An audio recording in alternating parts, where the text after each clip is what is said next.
मुराद सो गए? अपनी अम्मी के बारे में बहुत पूछ रहा था।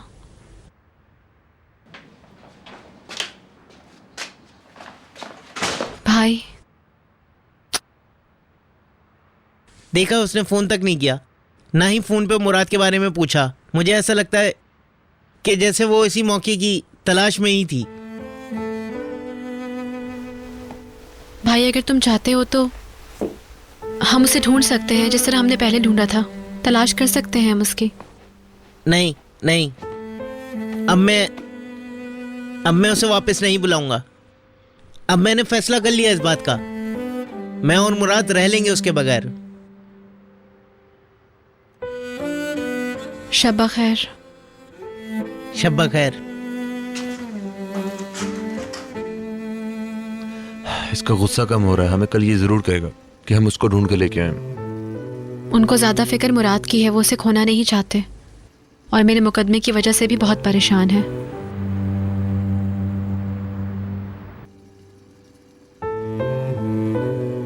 मैं उसे ढूंढ लूंगा, घबराओ मत, मैं उसे बयान भी दिलवा लूंगा। नहीं, हमें भाई की मर्जी के खिलाफ कुछ नहीं करना चाहिए। कल तक इंतजार कर लेते हैं।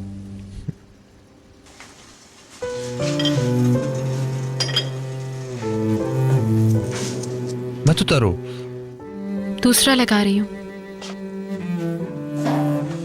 उन्होंने एक दूसरे से मिलना जुलना नहीं छोड़ा था शायद। हो सकता है वो आदमी जानबूझकर बाजार आया हो, सिर्फ झगड़ा करने के लिए। मैंने उसके दफ्तर फोन किया था, पता चला कई दिन से नहीं आ रहा। ये हमारे लिए बहुत बुरा है। मुकद्दस की गवाही बहुत अहम थी इस केस के लिए।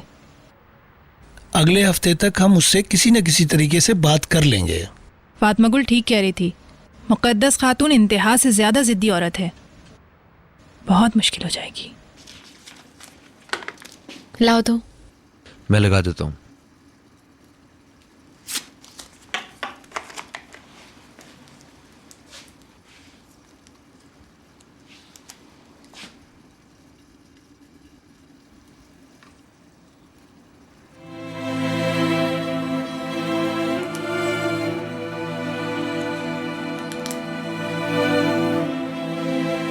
शुक्रिया।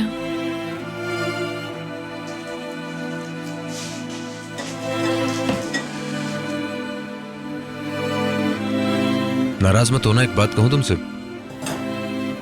तुमने देखा कि मुकद्दस घर पे नहीं है तो कितना सुकून है। इतना सब होने के बावजूद भी मैंने कहा था ना, नाराज नहीं होना।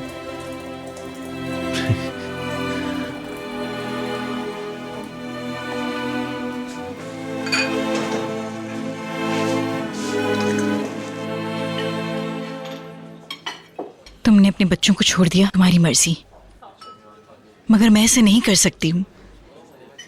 मुराद मेरा बेटा है, सब कुछ है वो मेरे लिए। मैं सब कुछ छोड़ सकती हूँ पर उसे नहीं। मैंने कब कहा मुराद को छोड़ दो तुम? मैं तो बस ये कह रहा हूँ कि कुछ अरसे के लिए उनको अपनी गैर मौजूदगी का एहसास दिलाओ। पता नहीं करेगा भी या नहीं। उसकी फुप्पो है, बाप है, अंकल है और मरियम आपा भी हैं, और मेरे पास कोई भी नहीं है। रो मत, मेरी बात सुनो। मैं कुछ दिनों के लिए मारमरस जा रहा हूँ ऑफिस की शिपमेंट लेके। क्या तुम मेरे साथ चलना पसंद करोगी? मगर तुम्हारी नौकरी तो चली गई थी ना। मैं समझी थी उन्होंने तुम्हें निकाल दिया। हाँ, लेकिन अभी भी मेरी कई जिम्मेदारियां हैं। ये उनमें से एक है। मैं क्या करूं, ये मुझे करना पड़ेगा, ये जरूरी है। देखो, हम कार में साथ चलेंगे खूबसूरत मारमरस देखने। फिर मैं वहाँ अपना काम करूंगा और कुछ दिनों में हम वापस आ जाएंगे। मुराद का क्या होगा? तुम इस्तांबुल वापस आके उससे मिल लेना और फिर वो बच्चा हमारे साथ रहेगा। तुम कभी भी मुराद का नाम नहीं लेते। या तो उसे बच्चा कहकर बुलाते हो या उसे वो कहते हो। कभी फख्र से उसे अपना बेटा नहीं कहते। फिर भी तुम ये चाहते हो कि मैं तुम्हारे साथ मरमरस जाऊं? हाँ, तुम तो मेरी बात ही नहीं सुन रही हो। हम एक हफ्ता इकट्ठे गुजारेंगे और फिर हम अपने बेटे मुराद को वापस ले आएंगे। क्या ख्याल है? मैं कभी मरमरस नहीं गई हूँ। मेरे साथ चलना, हम इकट्ठे इस जगह को एंजॉय करेंगे। हमें वहाँ कोई नहीं जानता। अब खुश? देखते हैं।